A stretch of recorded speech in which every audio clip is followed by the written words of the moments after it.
Lectura del Santo Evangelio según San Lucas. En sábado Jesús entró en casa de uno de los principales fariseos para comer, y ellos lo estaban espiando. Notando que los convidados escogían los primeros puestos, les decía una parábola. Cuando te convidan a una boda, no te sientes en el puesto principal, no sea que hayan convidado a otro de más categoría que tú, y venga el que os convidó a ti y al otro y te diga, cédele el puesto a este. Entonces, avergonzado, irás a ocupar el último puesto. Al revés, cuando te conviden, vete a sentarte en el último puesto, para que cuando venga el que te convidó te diga, amigo, sube más arriba. Entonces quedarás muy bien ante todos los comensales, porque todo el que se enaltece será humillado, y el que se humilla será enaltecido. Y dijo al que lo había invitado, cuando des una comida o una cena, no invites a tus amigos, ni a tus hermanos, ni a tus parientes, ni a los vecinos ricos, porque corresponderán invitándote y quedarás pagado. Cuando des un banquete, invita a pobres, lisiados, cojos y ciegos, y serás bienaventurado, porque no pueden pagarte. Te pagarán en la resurrección de los justos. Palabra del Señor. San Lucas comienza el capítulo pintándonos la escena. Bueno, además de médico, eso lo sabemos por San Pablo, era médico. Nuestro amigo Lucas, nuestro hermano amigo Lucas, el médico, parece, bueno, esto es una tradición antigua, parece que pintaba cuadros. Y a él se le atribuyen varios iconos de la Virgen. Bueno, como buen y culto escritor nos muestra, y lo podemos imaginar, pinta la escena, muestra los personajes, fariseos, o sea, religiosos, al acecho, espiando todo lo que hacía el Señor, escuchando todo lo que decía para agarrarlo en algún tropiezo, en alguna herejía, en algún error teológico, digamos, ¿no? Así como las enseñanzas del Señor, en general, eran acerca de la doctrina, de la fe, es decir, de la verdad, de la fe, acerca de la ley, de la verdadera ley, venía a purificar la ley. También, como en este caso, eran algunas de orden moral, enseñanzas de orden moral. ¿Quién suele buscar los primeros puestos en ocasiones, importantes?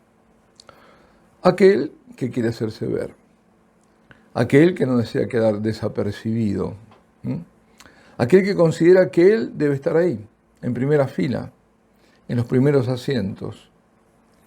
¿Quién rehuye esos puestos? El que no se siente digno de ser considerado como alguien importante, el que sabe que a él no le corresponde, el que sabe que debe alejarse de las vanidades del mundo, porque sabe que eso no quiere Dios y que la importancia la da Dios y no los hombres. El que sabe, que a quien se humille, Dios lo exalta, lo enaltece. Bueno, sin embargo, ¿cuántos se pelean y son capaces de cosas que juzgamos horribles con tal de ser vistos, de que hablen de él, de estar al lado del personaje del momento? Notan que siempre le digo él, porque eso del lenguaje inclusivo me repele, ¿no? Él o ella. Horrible. Bueno. Y todo esto lo he visto quienes eran capaces de hacer hasta cosas ridículas, como cambiarse de asiento, porque las cámaras estarían filmando y debía aparecer al lado de un personaje, debo decir funesto, pero importantísimo del momento. Estoy tentado de decir quién era, pero no lo diré. Pero era muy, muy importante. Y recuerdo que le decía yo a la asesora de ese gran personaje, seguro que no se va a prestar. Me refería al otro, el que quería aparecer siempre, ¿no?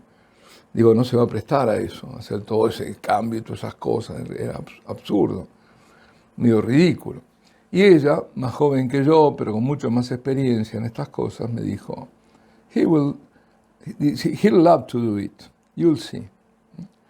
A él le encantará hacerlo, ya verá. Y cuando le fue propuesto, tenía razón la asesora, el otro encantado de hacerlo. A ver, ¿dónde me tengo que poner? ¿Qué tengo que hacer? Era un agasajo muy, muy importante y solo podían estar presentes pocas personas. Ya estar ahí debería haber sido, hablo en términos mundanos, por supuesto, debería haber sido un honor estar allí, haber sido invitado. Pero no, una vez adentro, lo importante era estar cerca del gran personaje. Y si aparecía en la foto, óptimo. Y hay que ver cómo se peleaban. Cómo se peleaban. Y cómo se quejaban los que habían sido puestos, porque eran en mesas, en otros lugares, en un agasajo, en lugares más apartados. Vanidad de las vanidades, dice el Kohelet. Todo es vanidad. Vanidad fútil, efímero, evanescente. Vanidad en latín es vanitas. Y así se llamó un movimiento, un tipo de arte pictórico, nacido en los Países Bajos. Era la pintura de la última parte del 1500 y después en 1600, sobre todo 1600, aunque ha perdurado esa forma, ese vanitas, y también se lo encuentra en el siglo XIX, y trazas hay en el siglo XX. En general se trata de naturalezas muertas, o también, como se los llama, conocidos como bodegones, que cuando se observa con detenimiento, se ve en esas pinturas la imagen de la caducidad. Tanto para dar un ejemplo. Por ejemplo, vemos bellas flores con un fondo casi negro, por tanto resaltan muy bien los rojos, los azules, el blanco, en fin, los colores. Pero un ojo atento verá también en esos detalles un hongo venenoso, una serpiente medio oculta y el esqueleto de un pájaro. Y claro, se preguntará, ¿y por qué es esto? Para mostrar que incluso todas esas flores, a veces se ven algunas flores que ya están marchitas, ¿no? Agostadas. Bueno, para mostrar que todo es pasajero. La belleza de los seres vivos aquí en la tierra no perdura. Ese es el mensaje. A veces las pinturas muestran oro, joyas y una calavera. Claro, la enseñanza moral variará de acuerdo a precisamente la fe y la moral de quien recibe el impacto, ese impacto visivo, ¿no? Lo correcto es ver en esto la futilidad, el vacío, la inutilidad de ir detrás de lo pasajero, de lo que es insubstancial, de la moda, de la fama, del placer y del poder de este mundo. Vivir, sí, aquí y ahora, pero para la eternidad. Aún retumban las palabras de San Pablo cuando se dirige a los cristianos de Colosas y les dice con gran vehemencia, buscad los bienes de allá arriba, aspirad a los bienes de arriba, no a los de la tierra. Buscad a los bienes de allá arriba, donde Cristo está sentado a la derecha de Dios. Por eso, quien sigue el consejo de aquel gran convertido, el más famoso de todos los convertidos, el antiguo fariseo llamado Saulo de Tarso, nuestro querido gran San Pablo, no buscará el primer puesto acá en la tierra, sino sentarse cerca del Señor en el cielo. Al menos tener un lugar donde está Cristo. Para eso, queridos todos, tenemos que combatir la buena batalla, como lo hizo San Pablo, armados de la fe y con las armas de la verdad y del amor. El Señor termina diciendo, cuando des un banquete, invita a pobres, lisiados, cojos y ciegos, y serás bienaventurado porque no pueden pagarte. Te pagarán en la resurrección de los justos.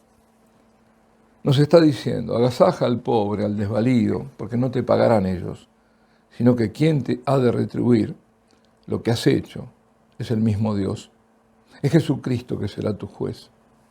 Y lo tenemos en el Evangelio de San Mateo, en el capítulo 25, cuando dice el Señor, cuando venga en su gloria el Hijo del Hombre y todos los ángeles con él, se sentarán en el trono de su gloria y serán reunidos ante él todas las naciones.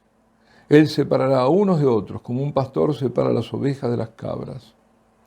Entonces dirá el rey a los de su derecha, venid vosotros, benditos de mi Padre, heredad del reino preparado para vosotros desde la creación del mundo. Porque tuve hambre y me disteis de comer, tuve sed y me disteis de beber, Fui forastero y me hospedasteis. Y el rey les dirá, en verdad os digo que cada vez que lo hicisteis con uno de estos, mis hermanos más pequeños, conmigo lo hicisteis. E irán los justos a la vida eterna. Creo que a todos nos queda claro el mensaje de este evangelio. Huir de los agasajos del mundo y de aparecer como importantes ante los ojos del mundo.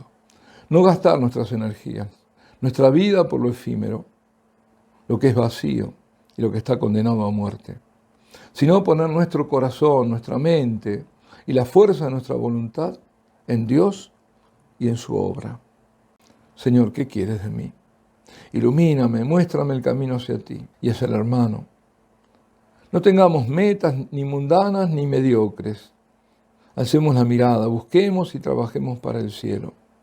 Y recordemos, al cielo se lo comienza a vivir desde aquí cuando se recorre un camino de santidad, de oración, de adoración, de desprendimiento. No perdamos el tiempo porque no hay tiempo para perder.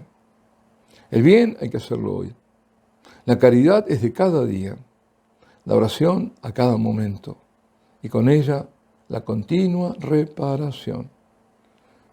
Y no dejemos de pedir, ven Señor Jesús.